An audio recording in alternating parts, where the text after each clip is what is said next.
In this video, I show you how I fix damaged facial features, repair a broken ear, fix various problems with damaged paintwork, match a mannequin's skin tone, repaint missing makeup, and clean and refresh old mannequin wigs.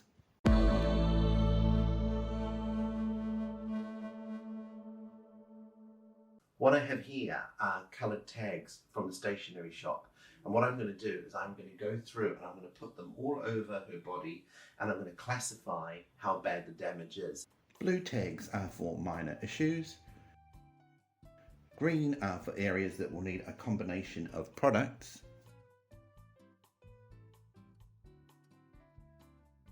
and pink tagged areas can be dealt with using polyester filler only.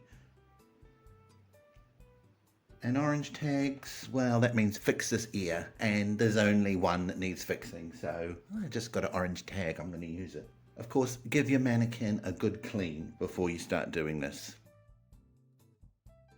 Now, gel super glue is great for fixing small defined chips. Here I'm pushing it into the edges of the chip, trying to capture all of those edges. You just need to let it dry for quite a while before you give it a sand. Now this kind of problem, liquid super glue, you know, the original type that used to stick yourself to everything with, that does really well at just sinking in under any little flakes of paint that might be about to happen or happening. But of course this is a great big hole, so it's also going to need polyester filler to fill in that gap.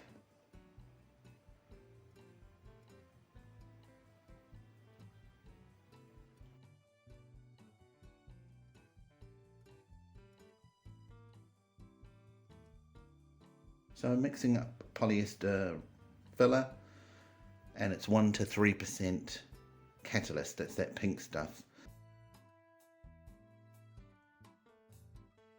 And I'm just smoothing it over using this little tool, and I want to kind of push it from the center of the hole out towards the flake. Now, these are the areas that can just be dealt with polyester filler only, and that's because the paint isn't that flaky. I've tapped off any flakes, and so the polyester filler is going to deal with this very well.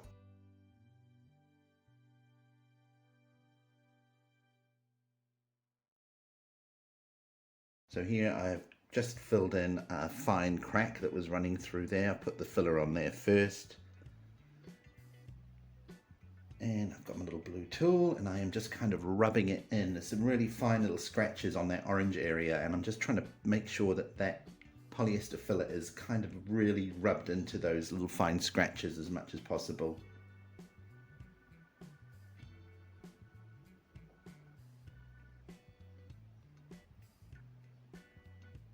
Now you must recognize this is just a kitchen spatula, and I am using it to just apply a much thicker layer of polyester filler on top of the original stuff once it's cured, sorry. And I'm kind of cupping the silicone. I don't know if you can see that. It's just to try and mimic the curve of the buttocks. And once again, working from the inside out and trying to have it sort of thicker in the middle of the chip and finer towards the edge. And this is going to take a few times to get this right. So just kind of get the bulk on it, let it cure.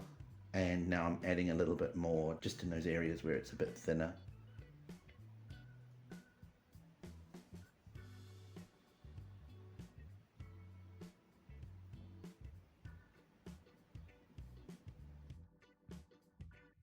Now this big hole in her buttocks is obviously a chip that's been knocked out, and someone's tried to glue it back in at some point, and it's just not sitting flush. So I'm actually going to just fill that with polyester filler. So I'm just picking that out.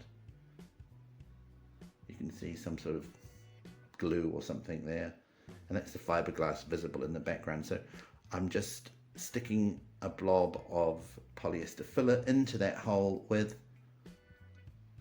a toothpick, and now I am going to smooth over it with the spatula.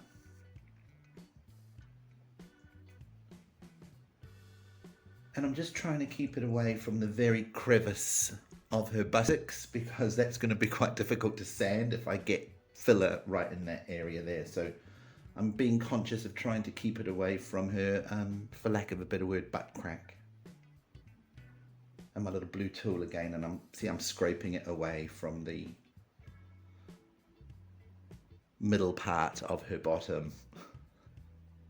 Now this problem here I have dealt with before, and I've got another video where I deal with the same kind of problem, and this is a little snippet of it, and you can watch that video if you want to know how to fix a problem like this. It'll make the video so much longer if I include it in this one. Now, a hole in the hip. This is quite an interesting way of dealing with a hole. Obviously there is nothing to spread filler over, and I think this is pretty visibly self-explanatory. So I've just left a little impression on the blue masking tape, and now I'm rubbing in polyester filler sort of behind on the inside of the mannequin, around the hole, and putting a little blob on that tape. I know where it's going to fold back onto. That's the whole point. So now I just flip it back over. You have to be pretty quick, obviously, when you're doing this, but it works really well. It works really well at getting a nice smooth finish. I just have to touch it up a little bit and then give it a sand later on once it's dry. Now, in broken ears. Who doesn't have a mannequin with a broken ear? So I'm using this blue 2-part putty to make a mold of her ear. You just have to have a mannequin with the same ear, and luckily Rootsteins all have the same ear, kind of, if they're from the same era. Now I'm just pushing this blue putty over the top of her ear. I know roughly the part that I need to replace, and I want to get the putty behind her ear as well, so I know the angle that it's sitting out from the head. And I'm just using a toothpick to poke a couple of little holes in the crest area of that ear. Now this putty's a little bit brittle. You've got to be careful how you take it off, and you can see I actually split it a little bit. This was the very last of my putty, so I probably could have done with using just a little more. Now I'm just trimming a straight line on this lower part of the mold. That will mean later on, if any product squishes out, I'll be able to clean it off easier. And I'm just sanding the edges, more polyester putty. You're going to get used to seeing me using polyester putty for sure.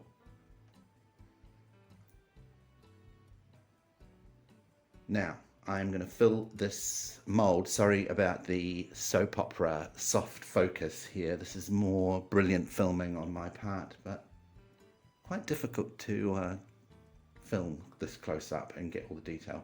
I filled the mold. I've made sure there are no air bubbles on the inside of the mold, and now I'm just applying a little bit of polyester filler to the area that I sanded and rubbing it into any little scratches, and it's just going to help that hold on a little bit better.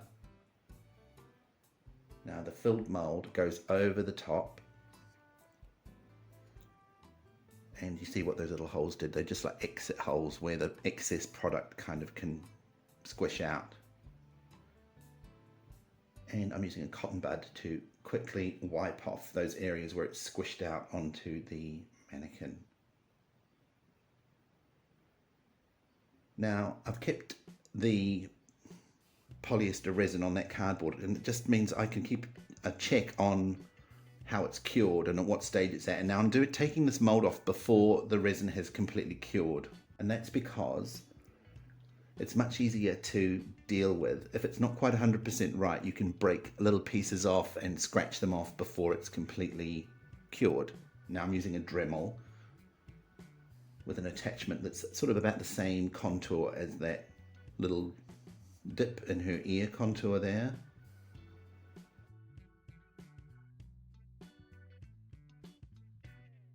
And that's what it's like after it's sanded. Much easier than taking the whole ear off. Now look, she's got some damage to her nose and her lips, and I am going to deal with that now. And try an eraser on any little scuffs that they might have, because sometimes that works quite well, and it did in this case. So, toothpick with, you guessed it, polyester filler. just tapping it into those chips. She's got a couple of little wrinkles in her lips. I'm trying not to fill them in. We want to keep them.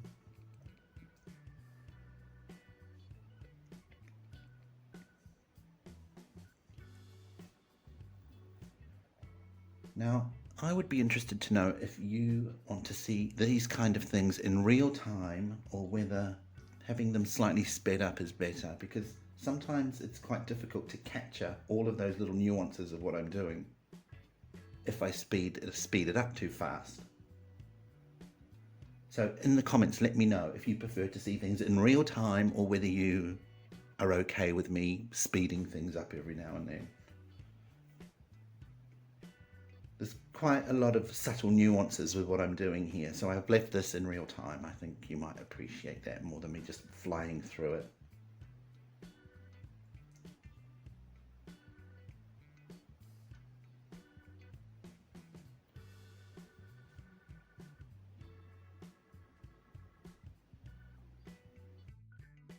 If I can ask you to comment, like and subscribe and all those kind of things that we like you to do on YouTube, that would be brilliant.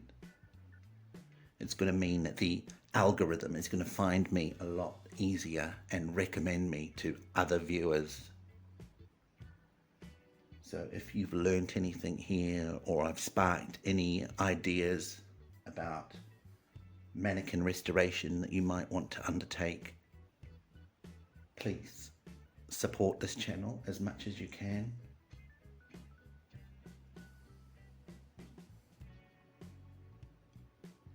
When I know people are actually interested, I will be creating more content. Now, this little bit here, I'm basically trying to get quite a high amount of filler in the center of this chip, and I want it to taper off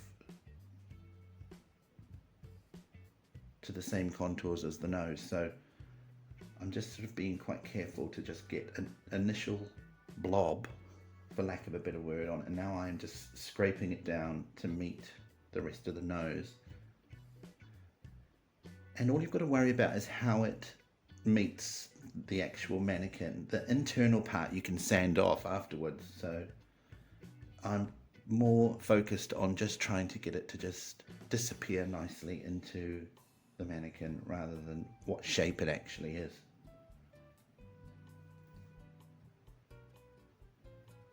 Now this tool is actually a keyboard cleaner. It's got a little brush on the other end of it that I never use for anything, but that little spatula is brilliant. And I'll put a link where you can get something like this, if not the same one. Now the hands are always beaten up and they're made of something different to the rest of the mannequin, so you have a different approach. There's no point sanding them, I don't think. What I'm doing here is just buffing out any wrinkles with acetone. And that just sort of melts the paint, and it's so much easier than sanding it. Imagine trying to sand in between those fingers. Very difficult. That's a bit of sticky tape residue where her hand was taped on because she's lost her pin, and I'm going to repair that pin now. I'm just trying to remove some old glue. It obviously broke a while ago and someone attempted to fix it.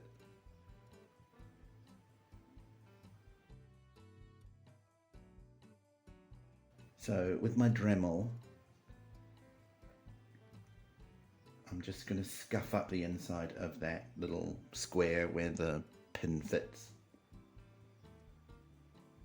You want to get some nice texture in the metal, and here I'm doing the same with this hacksaw. I'm just going to sort of try and scrape some lines in the brass. I mean, it's probably not going to do much, but it's just going to help the, you guessed it, polyester resin adhere to both sides and lock in really well. Just a tiny little bit. Toothpick. And now I'm just kind of pushing it into those little scratches that I made with the hacksaw.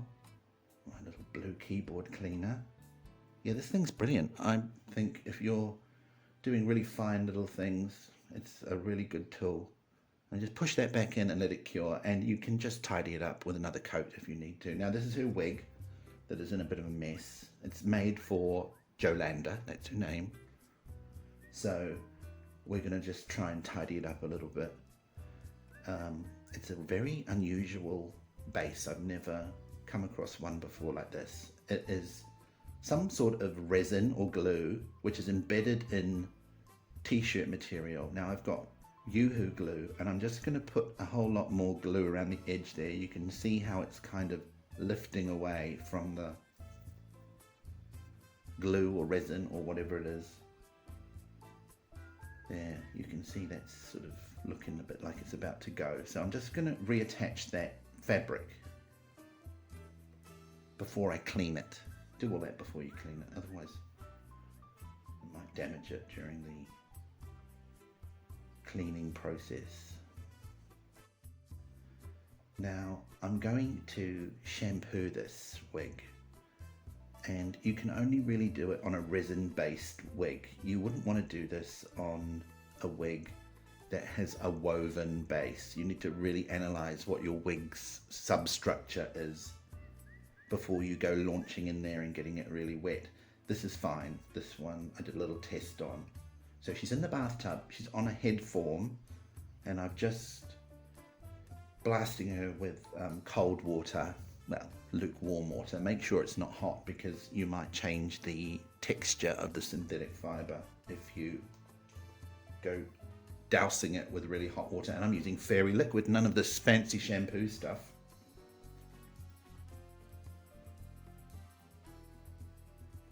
And this is the kind of base I was just talking about, which is a woven fabric that has PVA glue embedded in it, and if you got that wet, the PVA glue would just dissolve and then the hair would all fall off. So make sure it is some kind of resin or plastic. Look how filthy that foam is. That's absolutely disgusting. I mean, this mannequin is from 1996, 98, something like that, I think. And the lady who I bought this off, she's just from a boutique down the road that was closing down.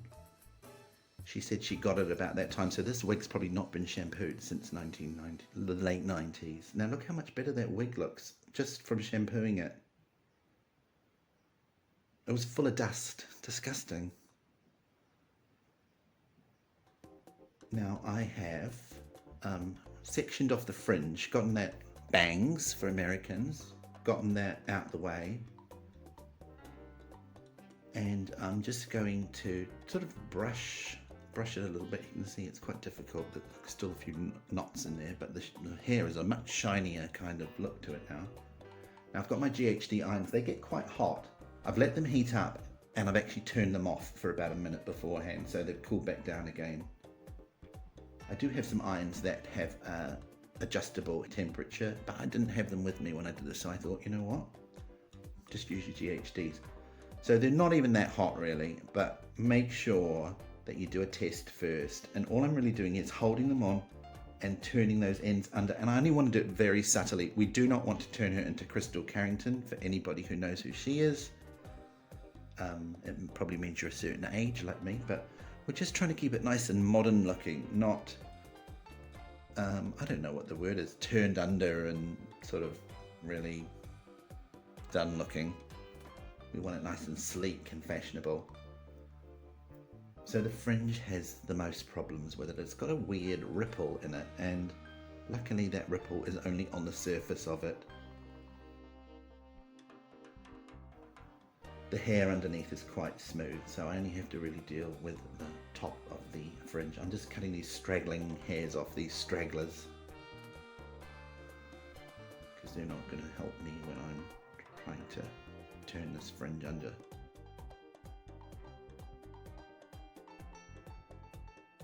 So look at that wave, that annoys me, but you can see in the under sections it's okay. So I'm just trying to find the areas that I need to deal with. And I've got my GHD again, and remember, it's been on, heated up, and then I've let it cool down a bit. And see, I'm just sort of polishing it and smoothing it under a little bit. And with synthetic hair, it's really important that how the hair cools down is just as important as how you heat it up. So I'm kind of making sure that it is falling how I want it.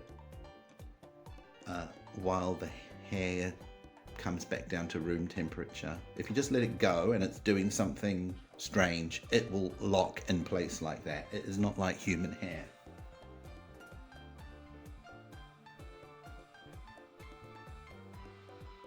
Yes, so see, that worked quite well.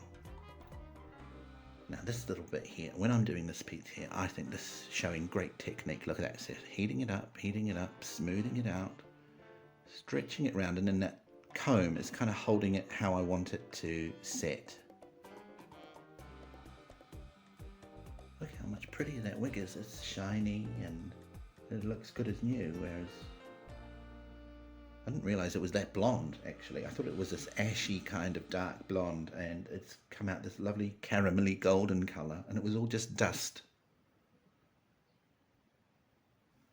So I just want to stop for a moment and mention a few points to keep in mind before this next part of the video. Color. It's such an intangible thing. It's very difficult to convey when you're not in the same room looking at the object you're talking about. However, I'm going to attempt it here. Because my next videos are all going to be about color, so I've got to figure out a way of relaying what I'm seeing to you. So we're all looking at things with different monitors and different settings. So I'm going to use plain language, and hopefully you're going to see what I'm seeing. Now you're looking at 3 mannequin arms, and the arm on the left is Jolanda's arm, and it's obviously the colour that I am trying to emulate. And the arm in the middle is an arm that I'm also working on at the moment, and it's been painted with a colour that I actually have, so I'm going to use that colour. Now when I compare the two, I would say the target shade, Jolanda's arm, is slightly cooler than the paint that I've got. Let's call the paint that I have OG paint, just for clarity from now on. It's slightly warmer and slightly deeper looking, and of course it's got a glossy finish to it. Now the arm that I haven't mentioned yet is actually the same colour as the OG paint. It has just had a matte varnish sprayed over the top of it. So it's interesting to see what that matte varnish has done to the colour. It's made it look lighter and cooler, and so you have to actually take this into account when you are patching up your mannequin, especially if you're going to put matte varnish over the top of it, because let's be honest, we pretty much want our mannequins to be matte. So I'm just going to show you how you can manipulate oil-based enamel paint by adding either black or white pigment to it. The black and white pigment will neutralize some of the warmth, and obviously the black will make it a little bit darker and the white will make it a little bit lighter. So I'm just trying to figure out here which pigment I'm going to add to my OG paint to get that color spot on. So I've just taken artist oil, diluted it with turpentine or mineral spirits, whatever you call it, and I've just put a few drips in samples of that OG paint.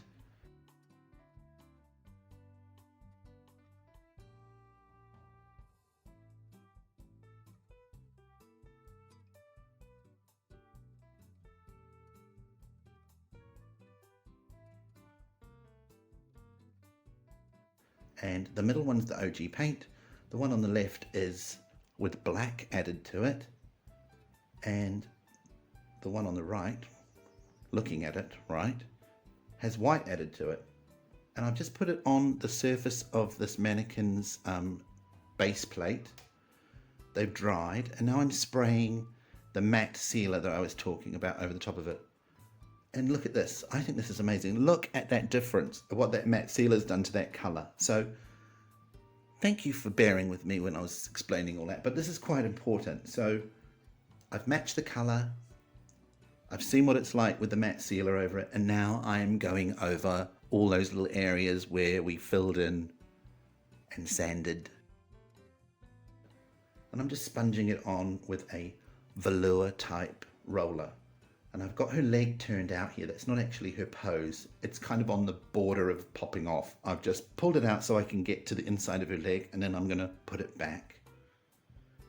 Starting at the bottom of the mannequin, working my way up. Trying not to miss anything.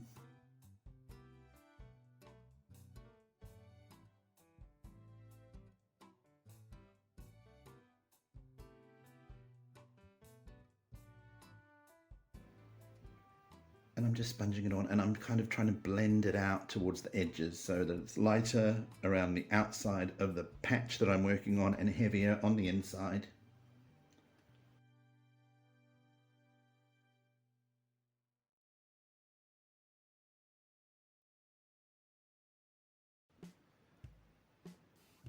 And I'm using different parts of the roller depending on where I am on the body. But yeah, you want to have a sort of a methodical approach so you don't miss anything. There's nothing worse than putting your paint gear away and then going, oh, I missed that bit. Sponging her buttocks.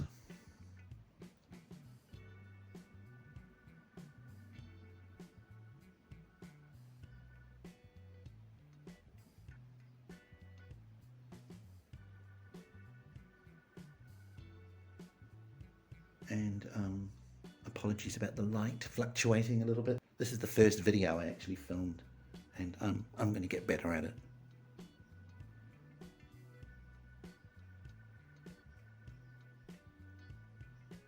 I will get better at it, I promise, I promise. Now look at this ear. So I'm using a soft brush here, just kind of stippling it on, trying to sort of fade it out towards the edge.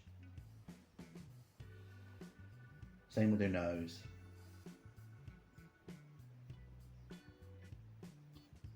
There are a few little marks that I've just decided to leave. You can see on her cheekbone there, she's got a little speckling of some sort of white. I'm not sure if that's the original paint or just something that's gotten on it, but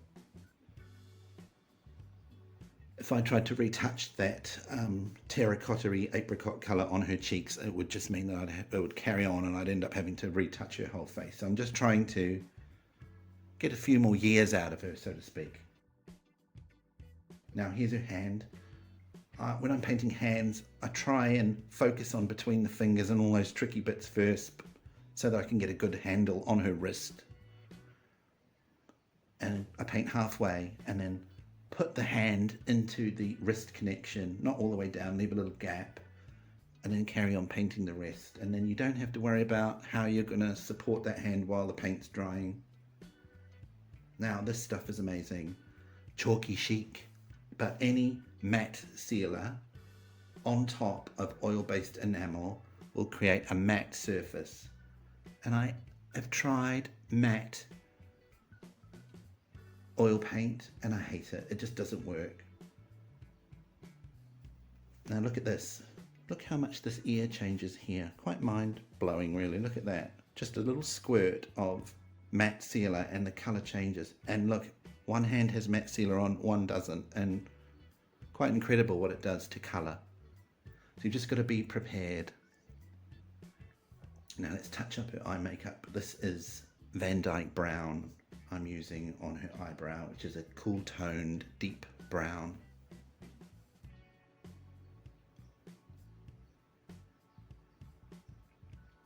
And it probably could have been a little bit thicker, but it comes out okay.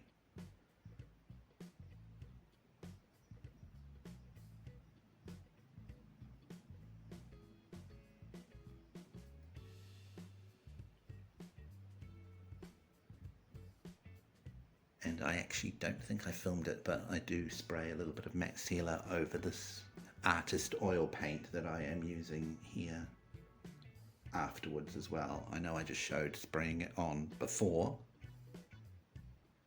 but thinking about it now, I don't think I filmed spraying a little bit over that eyebrow. It just helps the colour settle down and merge into what's already there.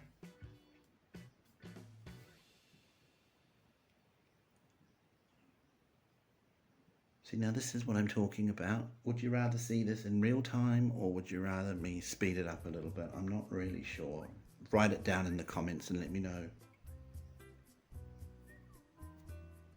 My other video, where I filmed the whole face, it was 2.5 hours at the end of it, and I just thought, I can't imagine someone sitting there listening to me talk for 2.5 hours, and I can't imagine just filming it for 2.5 hours. So it's something I've got to try and get right. So please let me know in the comments what you think is the best way to approach it. That one was easy, it's just a little spot missing.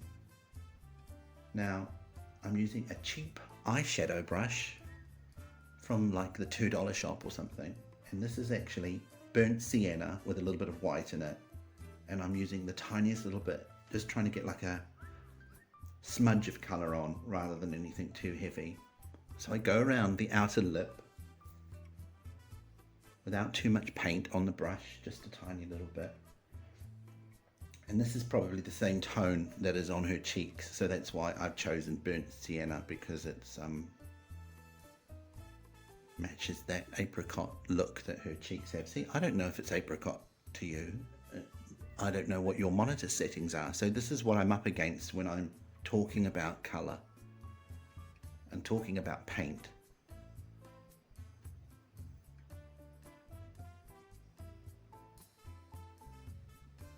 So it looks a bit lurid at the moment. It's not going to stay like that. I have another little trick at the end of it that will alter the colour again. So I know the matte sealer is going to change the colour a little bit, and I'm also going to put something else over the top of the matte sealer. So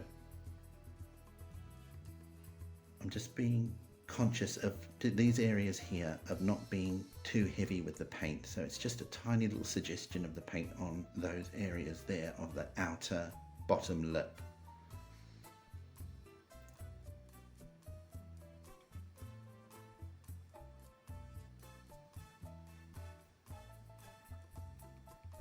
It's very pretty, this lady, Jolanda. So all Rootstein mannequins are modelled off real people, and I'm assuming this lady was a model because she's so beautiful. Dutch from my research. And yeah, I'm not 100% sure who Jolanda was or is. So you could leave a comment about that and let me know if you know her as well. I know she's a Dutch, I think she's a television personality.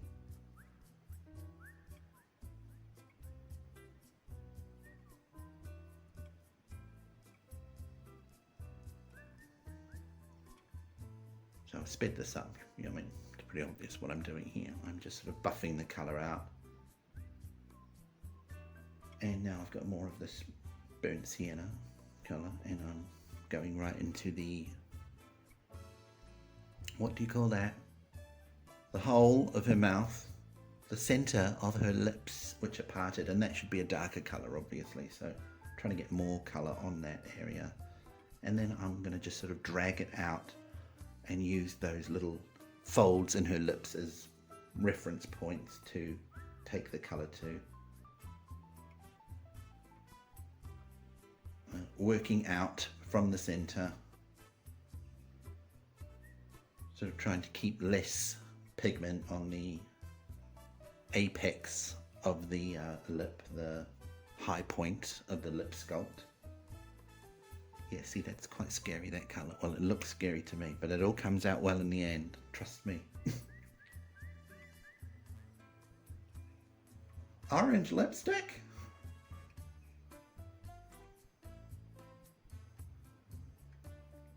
Orange lipstick, was it ever fashionable? I think it was. I heard on YouTube with the fantastic Erin, who's a wonderful makeup artist, that Marilyn Monroe used to wear orange lipstick. It wasn't red at all, and it was just the way they filmed it that it used to come off as red in her films. Erin Parsons on YouTube, a brilliant makeup artist. I just watch her, I just put it on, and I find it so interesting what she's talking about.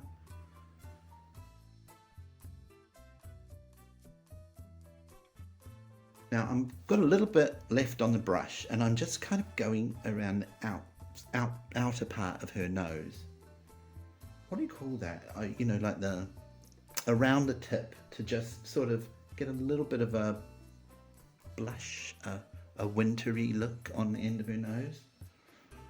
Now this is that stuff. This is mica powder, and I am going to put that over the top. I've put some of that matte varnish over it, and now I'm just rubbing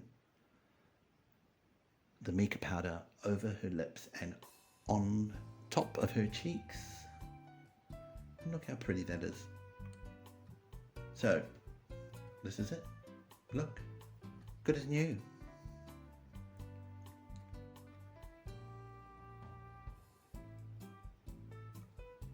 She can go back to work in the shop If I had a shop, I would put her in the window. No problem.